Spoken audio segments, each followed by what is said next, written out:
Have you ever felt it? That quiet insistence that there's more to this existence than the relentless march of days, the accumulation of things, the fleeting triumphs, and the gnawing defeats. We build our lives on external validations, don't we? A fortress of identity, carefully crafted from comparisons, expectations, and the residue of other people's opinions. And yet, there's always this persistent, almost grief-stricken desire, a sense of something missing, this feeling of being utterly individual, yet deeply, fundamentally connected to something more. I find myself in a space, a twilight zone, but of heightened awareness. It's like the layers of accumulated thought, the endless commentary of the mind, begin to peel away, revealing something clear and luminous beneath. A perception shift.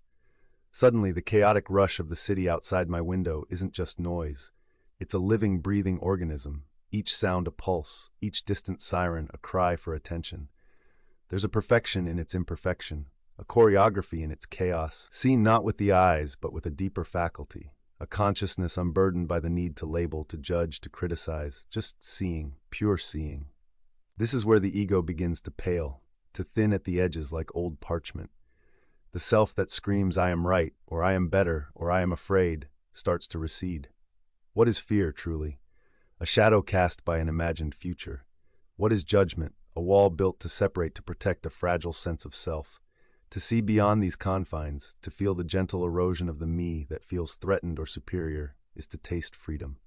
It's a shedding of the armor we've worn since childhood, believing it kept us safe, when in fact, it only kept us isolated.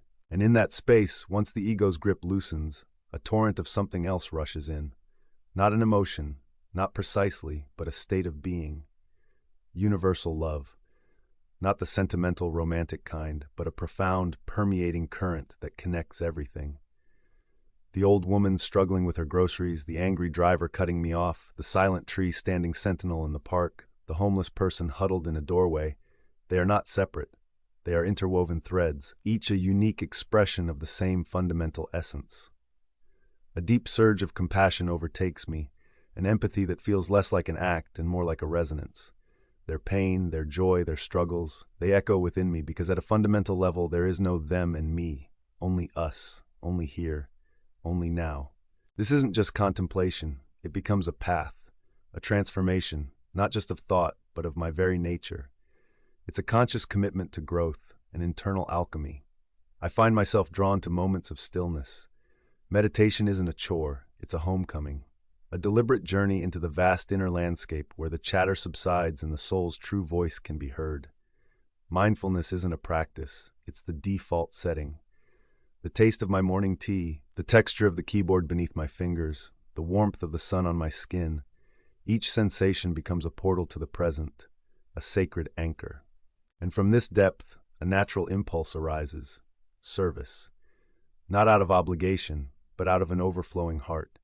To offer help, a kind word, a moment of presence, becomes not an act of charity, but an act of self-love, knowing that in uplifting another, I am simply acknowledging the interconnectedness, strengthening the fabric of our shared reality. It's a contribution to a collective awakening, a gentle nudge towards a more harmonious experience for all. Living from the soul. What does that even mean? It's not a grand declaration, but a subtle shift. It's being present, utterly and completely, in each interaction. It's allowing the heart to lead, to be open, even when vulnerability feels a little terrifying. It's speaking a truth that doesn't seek to harm or control, but to authentically express the essence of who I am, unvarnished by fear or pretense.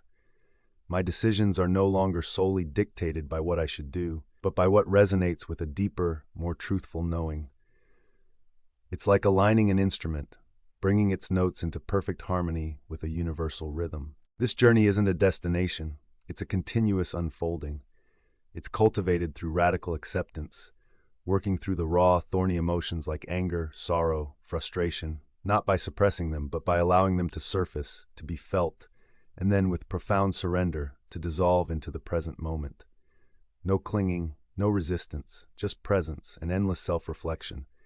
Not self-criticism, but a gentle, honest inquiry into my own patterns, motivations, and beliefs. A constant peeling back of layers to reveal the pure, unconditioned self. It is a profound mystery, this shift.